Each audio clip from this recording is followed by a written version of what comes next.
Welcome to Suman TV. నేను మీ సీతారామరాజు. మనం ఇప్పుడు పశ్చిమ గోదావరి జిల్లా భీమవరానికి ఒక 10 కిలోమీటర్లు ఉన్న కమతానపల్లి అనే గ్రామంలో ఉన్నామండి. కమతానపల్లి ఊరు చాలా చిన్న ఊరు. అయితే ఇక్కడ ఒక విచిత్రం జరిగింది.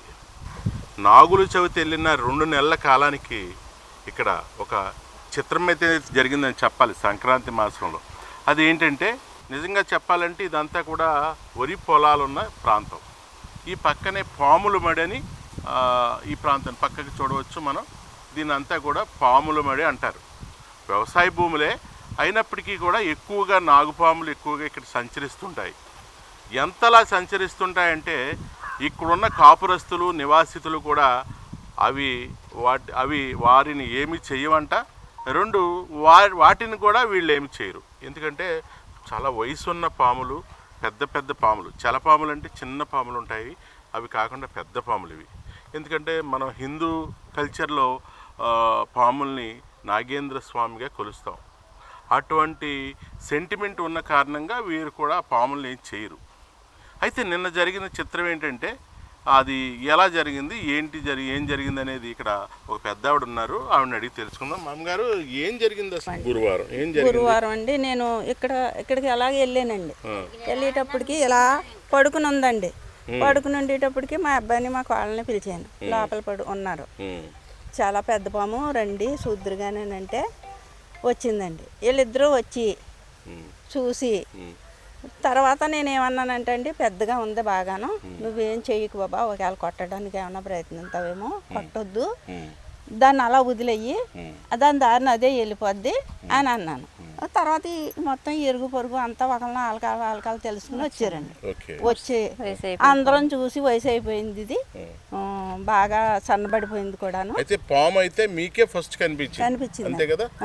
అయితే ఈవిడ మీకేమవుతారు? పాప గారు? రాణి గారు, ఇప్పుడు నిజంగా నిన్న జరిగింది, మీకు పాము కనిపించిందని మీ అమ్మగారు చెప్పారు.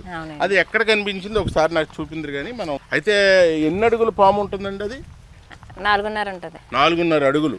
తాజుపాము అంటారు అది? అవునండి, తాజుపాము. నిన్న ఏ ప్రాంతంలో ఇక్కడ కనిపించిందండి? ఇప్పుడు ఫోటో పెట్టిన దగ్గర అండి పాము కనిపించిందండి. నాగేంద్ర స్వామి ఫోటో. అది లక్షవారం అండి. అది లక్షవారం అంటే, లక్షవారం అంటే ఏ తారీఖు అయింది? 8వ తారీఖు. 8వ తారీఖు మీకు ఇక్కడ కనపడింది. కనపడినప్పుడు మీరు ఏమనుకున్నారు? అది పెద్ద పాము, ఇంకెవరిని ఏం చేయదులే, వయసు అయిపోయింది అంటే ఇంకా పెద్ద పాములు ఇక్కడ ఎవరు ఏం చేయరండి, గమ్ముని చంపడానికి అది ప్రయత్నించరండి. దాన్ని అలా వదిలేసామండి. వదిలేస్తే అది కొంచెం ఎదరికెళ్ళి అలా వెళ్తుంటే కొంచెం కోడి వచ్చిందండి, కొంచెం చిన్నగా సర్పం తీసింది కానీ ఎవరిని ఏం చేయలేదండి. ఆ తర్వాత అలా వెళ్ళిపోయింది అనమాట. అలాగే అదే ఆరోపణలోనే ఉందండి, చుట్టూ తిరుగుతుంది. అవునండి. అవుతే అండి అది ఎదరికి వెళ్ళిన తర్వాత ఆ రొప్పల్లోంచి అలా బయటకు వచ్చి మళ్ళీ అక్కడే ఉందన్నమాట అండి. అంటే మళ్ళీ రోజు పొద్దుట ఒక అబ్బాయికి కనిపిస్తుంది అనమాట అండి. సతీష్ అనండి అబ్బాయి. ఈ అబ్బాయి అంత ఉంటాడండి. అన్నాడు అనమాట అండి. ఆ అబ్బాయికి కనిపించి ఆ అబ్బాయి అన్నాడు అనమాట అండి, ఇలాగా రేపు శుక్రవారం కనిపించిందండి ఆ అబ్బాయికి. శనివారం సాయంత్రం లోపు నేను ఇక్కడే ఇదవుతాను, నాకు మొత్తం ఊరందరూ ఆడవాళ్ళందరూ కలిసి పసుపు నీరు పోయండి అని చెప్పిందండి. చెప్పి ఇలాగ నాకు సెలవుడు పానకాలు పెట్టి అక్కడే కాదండి, రియల్ గా మామూలుగా మనిషి వాలిన తర్వాత ఇలాగని చెప్పింది అనమాట అండి. అయితే ఇంకా ఇలా అంటుంది, దేవుడే కదా అనేసి మేము భయపడకుండా వచ్చండి. ఇదిగోండి ఇక్కడ ఉందండి, ఇదిగోండి ఇక్కడ పసుపు కుంకుమ వేసాం కదండి, ఇక్కడ ఉందండి. బతికే ఉందండి పాము అయితే ఇక్కడ ఉందండి. ఇక్కడ ఉంటే నేనేం చేశానంటే, దేవుడు పాము అంటుంది నిన్న నుంచి అలాగే ఉంది, ఏం తినకుండానని చెప్పి పాలు పట్టుకొచ్చానండి. మా హస్బెండ్ గారండి, ఆయన ఏం చేశారంటే కొన్ని పాలు పోసారండి, తాగిందండి. అది ప్లేట్తో పెట్టామండి ఎదరికి. మళ్ళీ అది అలా లోపలికి వెళ్ళిందండి. మళ్ళీ వచ్చిన ఆడవాళ్ళందరూ కూడా అక్కడ పసుపు కుంకుమ వేసి పూలేసి ఏం చేయలేదండి. అయితే మనం 8వ తారీఖు అనేప్పటికి సాధారణంగా రోజు అమావాస్య పౌర్ణమి లేవండి, లేవండి. మామూలుగా అది మనకి ఇదంతా జరిగిందంతా కూడా మామూలు రోజుల్లోనే జరిగింది. అయితే అలా వచ్చింది అనమాట. మళ్ళీ అలా తిరిగి అటు నుండి మళ్ళీ అటు వచ్చేసిందండి. ఓకే, ఇక్కడే అండి, ఇక్కడే తిరుగుతుంది. అనిపించిందో అక్కడే ఉండిపోయింది. ఇప్పుడు ఆ ఫోటో పెట్టిన చోటే ఉండిపోయింది. మొదట మీకు ఎక్కడ కనిపించిందో అదే ప్రాంతంలో మళ్ళీ ఉండిపోయింది. వచ్చేసి ఇలా ఇదంతా తిరిగి మళ్ళీ వచ్చేసి ఇలా వస్తుంది, అక్కడే ఉండిపోయింది. అక్కడే ఉండిపోయింది. మళ్ళీ సరే మాకు ఒక నమ్మకం అనమాట అండి. చెప్పండి. ఏంటంటే రేపు ఈ టయానికి ఇది అవుతానంది కదా, చెప్పింది ముందుగా రేపు పాటికి నేను నేను చనిపోతాను. కాలం చేస్తానని చెప్పింది. అలా నిజంగా జరిగితే మనకు నమ్మకమైన అనుకున్నామండి. మీరు అంతా అలాగే అనుకున్నారు. అలాగే 10 ఆ టయానికి ఇదిగోండి ఇక్కడికి వచ్చి కొంచెం ఇదిగోండి అక్కడ దారి ఉంది కదండి, ఆ దారిలోకి వచ్చి అక్కడ చనిపోయింది అనమాట. అక్కడ చనిపోయింది. అక్కడ చనిపోయింది. చనిపోతే ఇంకా గ్రామస్తులందరూ కలిసి వచ్చండి ఏం చేద్దాం ఏంటి అని అనుకుంటే మరి ఆవిడ ఎలా చెప్పింది అలా చేయాలి కదండి మనం. అవునండి. అప్పుడు ఏం చేశారంటే అందరూను కలిసి ఇలా చేద్దాము, దాన్ని ఆవు పిడకలండి భోగి పిడకలు తెచ్చండి, దాన్ని దహనం చేసి మళ్ళీ అక్కడ దీపారాజన చేసి ఎక్కడ చేశారు దహనం? అక్కడే అండి ఫోటో పెట్టి. దహనం అక్కడే చేశారా? అవునండి, పొలాలు పెట్టండి ఆవు పిడకలతోటి ఎక్కడండి?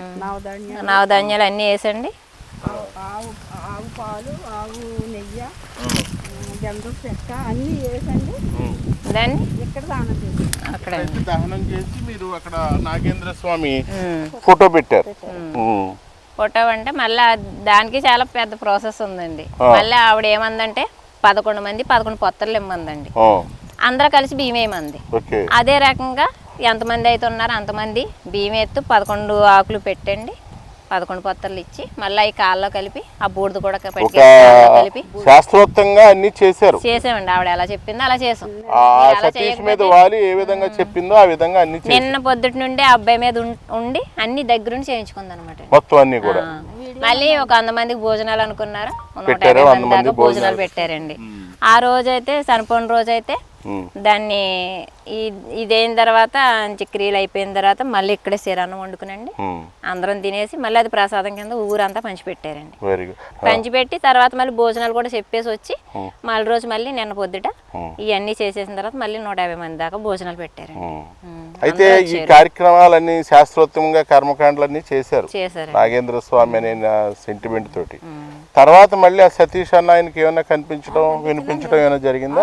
నిన్నంతా ఒంటి మీద ఉందండి. నిన్న అన్ని భోజనాలు అయ్యే వరకు కూడా ఆవిడ ఆయన మీదే ఉంది. మళ్ళీ ఆవిడ వెళ్ళి కాళ్ళ స్నానం. మీరు ఎలా ఫీల్ అవుతున్నారు? నాకు ఒక నమ్మకం అండి, ఇంకా నాగేంద్ర స్వామిగా ఫీల్ అవుతున్నారు. మరి అయితే రాబోయే రోజుల్లో ఇప్పుడు అయితే ఇంతవరకు శాస్త్రోక్తంగా కర్మకాండలన్నీ చేశామండి. తర్వాత ఇంకా ఆవిడ ఇష్టం అండి, మరి తర్వాత చెప్పిన దాన్ని బట్టి మీరు ఎలా జరిగేది అలా జరుగుతుంది. దానికి టెంపుల్ గా కట్టాలా? మరి అదండి మరి ఇది దారి అండి. వేరే చోట మార్చినా కట్టినా సర్పపుట్ట మనకి ఏర్పడదాం అని అన్న తను ఒప్పుకున్నది అనుకోండి. ఆవిడ ఈ స్థలం గల ఆయన ఒప్పుకుంటే సరే అండి. ఓకే, ఇది ఎవరిదండి?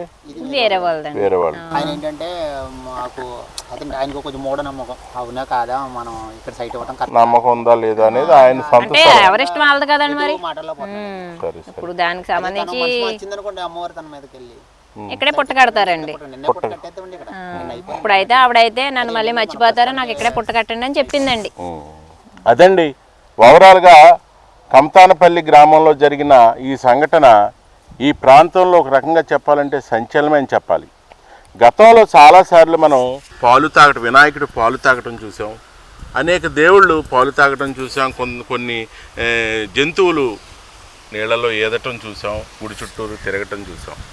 ఇవన్నీ మనకున్న సెంటిమెంట్ అయినప్పటికీ ఇప్పుడు మనం చూసిన ఏదైతే నాగేంద్ర స్వామిగా వీళ్ళు నమ్ముతున్నారో ఏదైతే సంఘటన జరిగిందో ఆ సంఘటన చాలా రియలిస్టిక్గా ఉండటంతో వీరంతా కూడా సాక్షాత్తు నాగేంద్ర స్వామే తమకు ఇలా కనిపించి సతీష్ అనే వ్యక్తిపై వాలి ఇవన్నీ చెప్పింది.